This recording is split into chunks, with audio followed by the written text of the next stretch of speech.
मैं केशव राय, विश्व हिंदी अकादमी मुंबई से, और इस समय हम विश्व पुस्तक मेला प्रगति मैदान नई दिल्ली में हैं। हजारों यहाँ पर प्रकाशक, लेखक, लाखों की संख्या में पाठक हैं और रोज़ यहाँ पर आ रहे हैं, किताबें देख रहे हैं और ख़रीद भी रहे हैं। तो जो पुस्तकों से जो प्रेम होता है वो ऐसा ही प्रेम होता है, क्योंकि कहा गया कि पुस्तकें जीवित होती हैं, इसमें भी जान होती है। इसीलिए कोई भी पुस्तक जब खरीदता है तो उसको अपने इतना संभाल कर रखता है कि जैसे बहुत बहुमूल्य चीज़ है, क्योंकि वो हमें ज्ञान देती है। इसीलिए पुस्तकों का बहुत ध्यान रखते हैं। पुस्तकें बहुत निकलती हैं और हमने सभी प्रकाशन देखे हैं, हजारों पुस्तकें हैं, लेकिन रेमाधव आर्ट्स जो प्रकाशन है बहुत अद्भुत है। मेरे यहाँ मतलब विश्व हिंदी अकादमी के 3 पुस्तकालय, हजारों पुस्तकें हैं, लाखों रुपए की पुस्तकें मैंने भी खरीदी अपने तीनों पुस्तकालय के लिए। लेकिन रेमाधव जो आर्ट है वो पुस्तकों से इतना प्रेम है कि जिस तरह से कला के प्रति हर पुस्तक, आप देखिए ये पुस्तक, एक एक पुस्तक देखते से ही, हम तो शब्द पढ़ते बाद में हैं, लेकिन देख से ही इतनी आकर्षक और इतना दिल को छू लेती हैं ये, तो लगता है कि नहीं अंदर खोलना भी पड़ेगा। कई बार तो देखते रहते हैं हम इसकी बाइंडिंग, प्रिंटिंग, कागज़ और जो कलाकार की कलाकारी है। तो ये जो इनका प्रेम है, माधव भान साहब हैं, हमने कल इनसे समय भी मांगा था, तो इन्होंने कहा एक कार्यक्रम ही रखते हैं। तो कार्यक्रम का नाम साहित्य का, हिंदी साहित्य का गुणवत्तापूर्ण प्रकाशन, मतलब गुणवत्ता। तो गुणवत्ता हमें देखने को मिली और हम कल से इस बात का सभी जगह जिक्र कर रहे हैं कि आज के जो आधुनिक दौर में हर इंसान अपने प्रोडक्ट की जो मार्केटिंग करता है, उसका रिन्यूएशन करता है, नया नया क्रिएशन करता है। यहाँ पर तो ये इन्होंने शुरुआत ही इससे करी। इनकी हर पुस्तक देखिए कि उसमें इतना सजीवता लगती है और इतना लगाव हो जाता है। कल हमने एक पुस्तक यहाँ पर खरीदी थी ज्ञानचंद बागड़ी साहब की, तो हम जहाँ ठहरे उस पूरे परिवार ने ये पुस्तकें देखी और पढ़ी। और सबसे पहले उन्होंने यही कहा, यार पुस्तकें बहुत कम देखने को मिलती इस तरह की पुस्तकें। तो जो पुस्तकें हमारे कई पाठक हैं या जो भी प्रकाशन हैं या और भी जो लोग हैं, उनको सोचना चाहिए कई बार कि पुस्तकें जब बाज़ार में और उसमें मॉल में होना चाहिए, अच्छी अच्छी जगह पर होना चाहिए, लेकिन जब पुस्तकें रोड पर हमको जो दिखती हैं, हमको बहुत दुख होता है कि ये जो ज्ञान का भंडार है ये वहाँ क्यों है। तो यहाँ से भी लोग प्रेरणा लेके जा रहे हैं और हमने भी प्रेरणा ली और हम भी बता रहे हैं लोगों को कि देखिए पुस्तकों का प्रेम ऐसा होता है, ऐसा लगाव होना चाहिए कि ये व्यापार नहीं है, ये दिल से किया जाने वाली एक कला है और कला को सभी उसको उसी तरह से मान देना चाहिए। तो अब मैं सर से भी निवेदन करूंगा कि ज्ञानचंद बागड़ी साहब भी बताएं। देखिए, पूरे दिल्ली क्या पूरे देश के लोगों को ये कैलेंडर इवेंट होती है दिल्ली विश्व पुस्तक मेला, तो हम सभी को इंतज़ार रहता है इसमें या हम अपने प्रिय लेखकों से मिलते हैं, अपनी पसंदीदा किताबें खरीदते हैं। जहाँ तक रेमाधव आर्ट का सवाल है कि गुणवत्ता, सबसे पहले रेमाधव आर्ट का हिंदुस्तान में जितनी बड़ी इवेंट्स होती हैं उनमें जितना डिज़ाइन का, ग्राफिक्स का जो सबसे बेहतर काम करने के लिए सब लोग माधव भान साहब को अप्रोच करते हैं। और जो इनका किताबों का चयन होता है, इनकी अपनी एक व्यक्तिगत पसंद होती है और जिस किताब को भी ये छापते हैं, तो मेरी किताब के बारे में लोग कहते हैं कि यार आपकी कहानियाँ पढ़ने लायक तो हैं ही, कह रहे आपकी किताब देखने लायक भी है, छूने लायक भी। ये छूने लायक किताब भी है, महसूस करने लायक है। और ये मेरी किताब नहीं, आप सारी किताबें आप देख रहे हैं, माधव जी व्यक्तिगत रूप से इन्वॉल्व होते हैं और इनकी हर किताब खूबसूरत है, हर किताब खूबसूरत है। इनका एक अपना पाठक वर्ग है और ये धीरे धीरे यात्रा बढ़ रही है। और गुणवत्ता, मतलब आप पूरे पंडाल में आप घूम जाइए, सारे में एक से एक बड़ा पब्लिकेशन है, लेकिन जो किताबों की क्वालिटी रेमाधव आर्ट के प्रोडक्शन की है उसे कोई मैच नहीं कर सकता। सब लोग मेरी किताब को देख कहते हैं यार ये क्या किताब कहाँ से छपी है। तो माधव जी को भी कुछ नई किताबों के लिए बहुत बहुत बधाई। और ये सिलसिला चलता रहे कि अच्छी गुणवत्ता की किताबें छपें, तो पाठक को मतलब देखने को भी लिखता है ये इस किताब को मतलब लाइब्रेरी में दिखेगी, कोई भी इनकी किताब होगी, सब किताबें एक से एक खूबसूरत किताब। तो मैं तो इनको बस बधाई दूंगा और अगली बार हम और कुछ नई किताबों के साथ हाजिर होंगे। ठीक है सर। माधव साहब, रे माधव जो आर्ट्स प्रकाशन है पूरे विश्व पुस्तक मेले में अलग है, तो ये शुरू से ही क्या एक ऐसा अभियान लेकर चले थे कि लेखन तो ठीक है, उसके अलावा ये जो वही जो कला इसमें हर उसमें नज़र आती है, डिज़ाइनिंग जो है। हुआ कुछ ऐसा कि मैं आयरलैंड में था और बिजनेस में था, तो मैं अचानक इंडिया आया था, ये 2005 की बात है।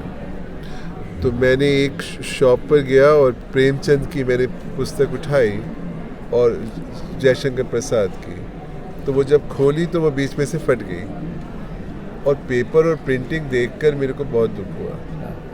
तो निर्मल वर्मा हमारे मित्र रहे, तो उनको देखने वो हॉस्पिटल में थे, एम्स में उन दिनों, तो उनसे मिलने में गया तो उनसे भी इस बारे में चर्चा हुई। तो वो भी काफ़ी व्यथित थे इस बात से कि हिंदी प्रकाशन में अभी गुणवत्ता की बहुत कमी है। तो मेरे मित्रों ने भी मुझे कहा भी आप आयरलैंड में क्या कर रहे हो, जब इस बारे में परिचर्चा हुई तो मैंने कहा बोले आप इंडिया आ जाओ और इस कॉज के लिए काम करो। तो हम बेसिकली, मैं अपने को प्रकाशक नहीं मानता हूँ, मैं सिर्फ उद्देश्य मेरा जो था, मैं समझता हूँ कि ईश्वर ने हमको उसमें सक्सेस किया। मेरा उद्देश्य था कि हिंदुस्तान के और जो हिंदी के पब्लिशर हैं वो अपनी क्वालिटी इम्प्रूव करें, वो खूबसूरत बनाए किताबों को, पेपर अच्छा यूज़ करें, प्रिंटिंग अच्छी करें, बाइंडिंग अच्छी करें। तो जब हम आए शुरू में उसमें खर्चा थोड़ा अधिक तो होता ही है, तो काफ़ी प्रकाशकों हैरान थे, लेकिन 2, 4, 5 साल बाद हमारे आने के बाद मजबूर होके उन्हें अपनी क्वालिटी इम्प्रूव करनी पड़ी। आप वो नाम सब जानते हैं, बड़े बड़े नाम आप जानते हैं। मुझे खुशी उस दिन हुई जब ज्ञानपीठ से मुझे फ़ोन आता है रविंद्र कालिया जी का, क्या बात, कि मुझे मिलना है आपसे। तो मैंने कहा जी मैं खुद आऊँगा आपके पास। तो बोले कि आप पेपर कौन सा यूज़ करते हैं, आप प्रिंटिंग कौन सी प्रेस से करवाते हैं। तो मैंने सब कुछ बताया उन्हें। तो बोले कि हम भी चाहते हैं हमारी पुस्तकें ऐसी बने, खूबसूरत बने। तो इस बात से मुझे खुशी है कि हम सक्सेसफुल हुए। हम प्रकाशक तो हैं या नहीं पता नहीं, लेकिन जो प्रेम से जो बनता है हम करते हैं। लेकिन और प्रकाशकों को अपनी क्वालिटी इम्प्रूव करनी पड़ी मजबूर होकर। यहाँ तक तो पता नहीं कौन कहाँ पहुँचा, लेकिन हाँ फिर भी सब ने इम्प्रूव करी, अधिकतर हमने देखा ये। तो हमें दिली खुशी है कि जो हमारा पर्पस था वो सॉल्व। क्या क्या कुछ बोलना चाहिए? 2 मिनट। हाँ, 2 जैसे मिनट। कि माधव भान जी ने किताबों की खूबसूरती का उल्लेख किया, तो मैं आपको 13वीं शताब्दी में खुसरो के ज़माने में जो किताबें तैयार की जाती थी उसकी एक लाइब्रेरी का एक दृश्य दिखा रहा हूँ कि अमीर खुसरो साहब अपनी लाइब्रेरी में बैठे हैं और वो लाइब्रेरी एक तरह का कारखाना हुआ करता था, क्योंकि उस ज़माने में पब्लिश तो होती नहीं थी, तो कातिब कैलीग्राफी करते थे। तो अमीर खुसरो साहब डायरेक्शन करते थे कि भाई इसमें अब ये जो है हिरन का जिक्र आ रहा है, तो एक खूबसूरत हिरन की एक चित्र बनाया जाए कि वो जंगल में विचरण कर रहा है और एक राजकुमार उसे देखकर निशाना साध रहा है। तो वो अमीर खुसरो अपनी किताबों के कातिबों को डायरेक्ट करते थे और उसके जो बॉर्डर्स थे वो इतने खूबसूरत बनाए जाते थे, जो आपको ईरान और सेंट्रल एशिया, टर्की की किताबों में वो जो खूबसूरती दिखती है पर्शियन पेंटिंग्स की, ये जो पर्शियन आर्ट है ये इतनी खूबसूरत है। और मुझे लगता है कि शायद उसकी कई झलक हमें रे माधव की किताबों में, माधव जी की किताबों में मिलती है। और जो भी दर्शक हमें सुन रहे हैं उनसे गुजारिश है कि एक बार आप ये फ़ारसी और पर्शियन आर्ट ज़रूर देखें, जो Iran, central Asia, Tajikistan, Uzbekistan, Kazakhstan, Azerbaijan और किर्गिस्तान की किताबें हैं, और टर्की और ईरान की किताबें। 13वीं शताब्दी में अमीर खुसरो के अलावा शेख सादी शिराज़ी, हाफिज़ शिराज़ी, मौलाना जलालुद्दीन रूमी, इनकी जो माधव सी जो किताबें तैयार की जाती थी वो बहुत सुंदर कैलीग्राफी में डिज़ाइन करके और बॉर्डर सजाए जाते थे और सालों साल में एक किताब तैयार होती थी।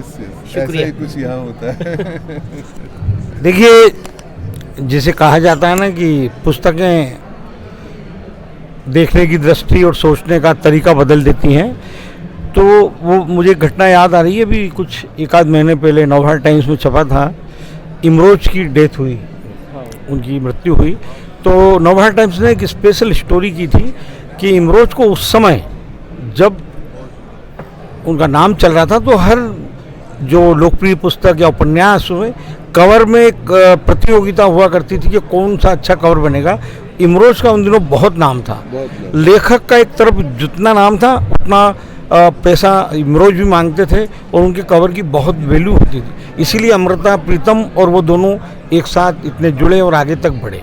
तो आज वो मुझे याद आ रहा है सर का ये सब देखकर कि वो सच बात है कि उतनी लगन से अगर डिजाइनिंग की जाए, जैसे कि अखबार में कहा जाता है ना 4 स्तंभ होते हैं, प्रिंटिंग, मार्केटिंग, डिस्ट्रीब्यूशन, एडिटोरियल, तो यहाँ पर वो चारों हमें दिखता है। राकेश जी 2 शब्द आप कुछ कहना चाहते? मैं तो जब आपने मुझे वो भेजा था कि मेरा प्रोग्राम यहाँ पर होगा, उस समय नाम से लेकर काम तक, तो इसमें मुझे एक ही चीज़ आती है कि ओशो ने अपनी किताबों पर पहले सबसे काम किया। तो जब मैं यहाँ पर आया तो मुझे एकदम से ओशो अवतरित हुए ऐसा लगा। और इसमें मैं दूसरी बात ये कहना चाहता हूँ कि काम के साथ साथ जो विनम्रता है वो इस संस्थान को बहुत आगे ले जाएगी।